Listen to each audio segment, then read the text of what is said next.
बहुत समय पहले की बात है। एक शहर में एक राजा रहता था जिसकी एक बहुत सुंदर राजकुमारी बेटी थी। वह राजकुमारी बेहद घमंडी थी क्योंकि उसे अपनी सुंदरता पर बहुत अभिमान था। जब वह शादी के योग्य हुई तो राजा ने उसका विवाह कराने की बहुत कोशिश की, लेकिन राजकुमारी ने मना कर दिया और किसी से भी शादी नहीं की।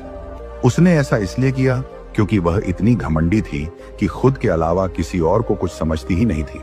उसे लगता था कि वही सबसे सुंदर है और उसके जैसा कोई और नहीं है। एक दिन राजा ने अपनी राजकुमारी के लिए स्वयंवर का आयोजन किया और कई दूर देशों के राजकुमारों को आमंत्रित किया।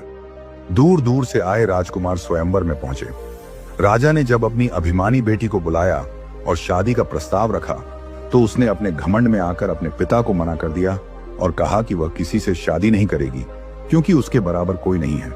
जब राजा ने इसका कारण पूछा तो राजकुमारी ने कहा कि उसे कोई मोटा, कोई पतला, कोई लंबा और कोई छोटा दिख रहा था, इसलिए उसने शादी करने से साफ इनकार कर दिया। राजा के बार बार कहने पर भी राजकुमारी ने कई राजकुमारों का बहुत अपमान किया।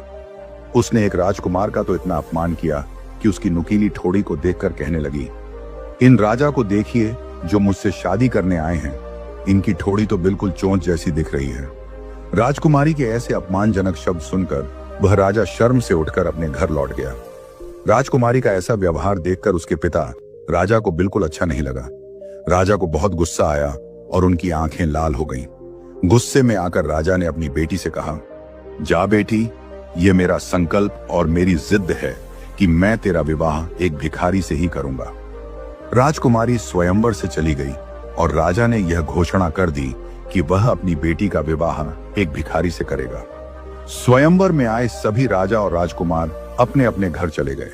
जिस राजकुमार का अपमान किया गया था, जिसकी ठोड़ी नुकीली थी, उसका नाम नुकीली ठोड़ी वाला राजा पड़ गया था। कुछ समय बाद एक दिन एक गायक भिखारी राजा के दरबार के सामने से गाना गाते हुए निकल रहा था। राजा ने सैनिकों से उसे महल में बुलवाया। राजा ने भिखारी से कहा, भिखारी, मैं तुम्हें अपनी बेटी उपहार में देना चाहता हूं। जब राजा ने अपनी बेटी से कहा कि वह उसकी शादी उस भिखारी से करेंगे तो बेटी ने बहुत मना किया। राजा ने जवाब दिया कि उन्होंने स्वयंवर में ही यह बात कह दी थी कि यह उनका संकल्प है कि वह उसका विवाह एक भिखारी से करेंगे और आज वह उसे पूरा करने जा रहे हैं। उन्होंने यह भी कहा कि उनके संकल्प को कोई नहीं तोड़ सकता। अपने पिता की बातें सुनकर राजकुमारी रोने लगी और कहने लगी, पिताजी, इस भिखारी से मेरी शादी मत करिए, मेरी जिंदगी बर्बाद हो जाएगी। लेकिन राजा ने उसकी एक न सुनी। परिणाम यह हुआ कि राजा ने अपनी घमंडी बेटी राजकुमारी का विवाह उस भिखारी से कर दिया। राजा ने अपनी बेटी को कोई रथ भी नहीं दिया और कहा कि उसे भिखारी के साथ पैदल ही जाना होगा। भिखारी उस राजकुमारी को पैदल ही लेकर चल पड़ा। राजकुमारी की आंखों से आंसू बह रहे थे कि यह क्या हो गया, लेकिन वह अभी भी घमंडी थी। जब वे राजकुमारी और उसका भिखारी पति जंगल से गुजर रहे थे तो राजकुमारी ने जंगल देखकर कहा कि यह बहुत सुंदर जंगल है और यह किसका है। भिखारी ने कहा कि यह नुकीली ठोड़ी वाले राजा का जंगल है। यह सुनकर राजकुमारी बहुत पछताने लगी और सोचने लगी, काश मैंने नुकीली ठोड़ी वाले राजा से शादी कर ली होती तो मुझे इस भिखारी को अपना पति नहीं बनाना पड़ता। इसके बाद वे आगे चलते रहे और एक सुंदर नगर से गुजरे। राजकुमारी ने भिखारी से पूछा कि यह सुंदर नगर किसका है।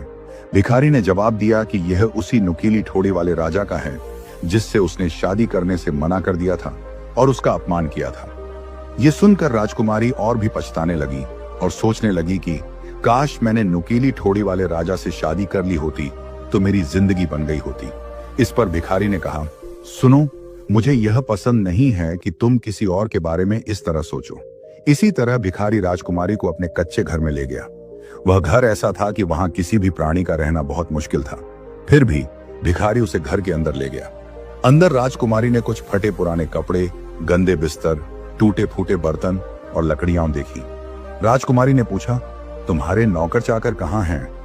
भिखारी ने जवाब दिया कि यहाँ कोई नौकर चाकर नहीं है और उसे खुद ही खाना बनाना होगा और उसे खिलाना पड़ेगा।